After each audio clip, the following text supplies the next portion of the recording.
This is our report about environmental management system. So what is environmental management system? So environmental management system is an environment management system is one of the most efficient ways to reduce an organization's environmental impact and is increasingly sought after by stakeholders and environmental bodies. All organizations can benefit from implementing an environment management system regardless of size, geography, industry, or stage of their environmental journey. Purpose of environmental management system. An environmental management system is a framework designed to help organizations monitor, control, and continuously improve their environmental performance. Organizations can utilize the framework as an organizing principle to structure their environmental strategy. Environmental management system can be used to reduce an organization's environmental impacts and improve operating of efficiencies while demonstrating to stakeholders and interested parties that real action is being taken. So let's proceed to another the purpose of an environmental management system. So an EMS is geared to help organizations identify, manage, monitor, and control their environmental performance in a holistic manner. For instance, risk assessment will be undertaken to help identify the context of your environmental impact. Controls will then be put in place to help manage these risks and strategies designed to reduce them.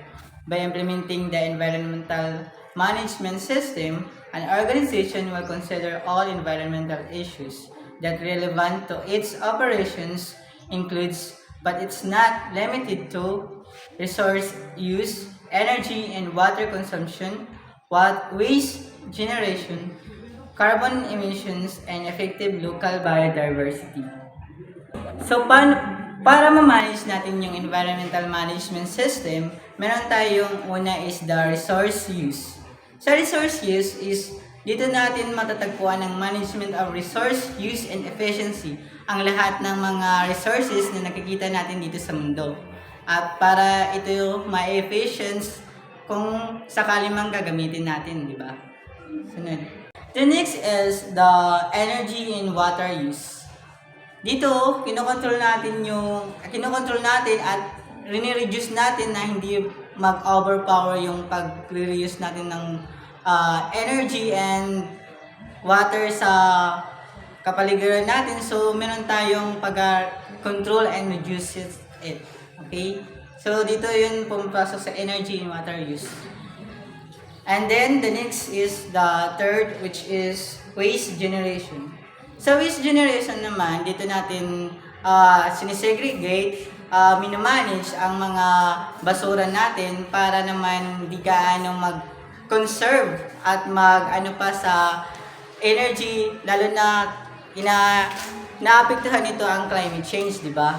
Pag marami tayong basura, maraming mga kalamidad na nangyayari. Katulad ng pagbaha na dahilan sa makalat na basura sa ating paligid, kaya nangyayari yung mga ganyan. Next is the carbon emission. So sa carbon emission is measuring and reducing the organization carbon footprints. So dito sa carbon emissions, dito nire-reduce natin yung masyadong carbon sa paligid, which is dahilan kung bakit maraming carbon na sa paligid dahil nagpuputol tayo ng puno na imbes tayo ay mag-replanting, mas marami tuloy yung carbon sa paligid. And the last part is the biodiversity. Sa biodiversity is prevention of biodiversity loss. So dito, ini-implement natin yung mga kinakailangan sa paligid, kagaya ng puno, kagaya ng mga animals na kailangan i-preserve natin to the next generation, di ba? Go. Next is the International Organization for Standards, ISO 14001. An international body that creates and distributes standards that are accepted worldwide. It provides a solid framework for implementing an environmental management system. Rather than establishing environmental performance requirements, it is beneficial to follow the framework of this standard when implementing an EMS, even if you do not wish to certify. The ISO 14001 certification encourages the use of plan, do, check, act, or P.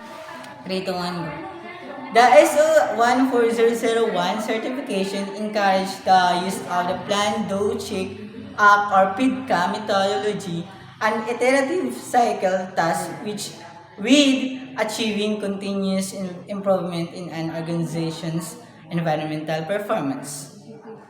The PIDCA methodology. So the methodology of PIDCA, the methodology of PIDCA is an 4-step process guided toward carrying out desired change, with the key focus being on continuous and improvement. Adhering to this methodology will be guide to organize through the strategies at looks of. We have 4. We have plan, do, and check, and act. So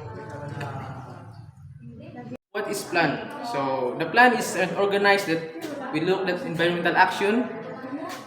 The action will be guided by the number of the assessment by have you undertaken or the environmental impact of the opportunities that we have identified or to improve. So next is do. So we are going to agreeing on a plan that will you carry out of the planned action. It could be beneficial or start up small scale and controlled by environmental. So we have unpredict barriers. So then the 3 is the check, and you will then review the analyze and performs and plan action and identify what you have learned from the process. So then the last is the act. Finally, you should based on what you have learned to previous steps. So we need to have an initial plan with an effective and depictive, which is the methodology of PIDCA. Then to start incorporate what you learn in the larger changes. Proceed to the next topic. We should implement an environmental management system. The systematic approach and framework at the foundation of an environmental management system can benefit organizations looking to mitigate its impact.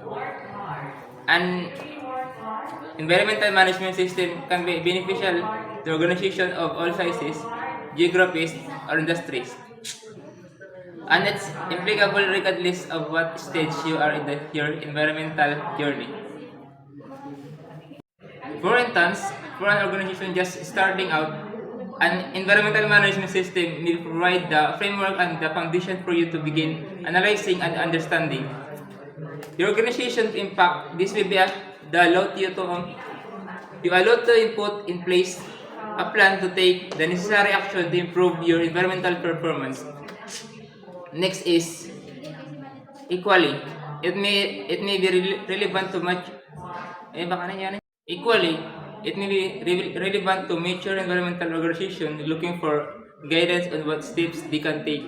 For instance, your organization may have several different work streams that all have an environmental focus, but these have not been conjoined in a complementary manner.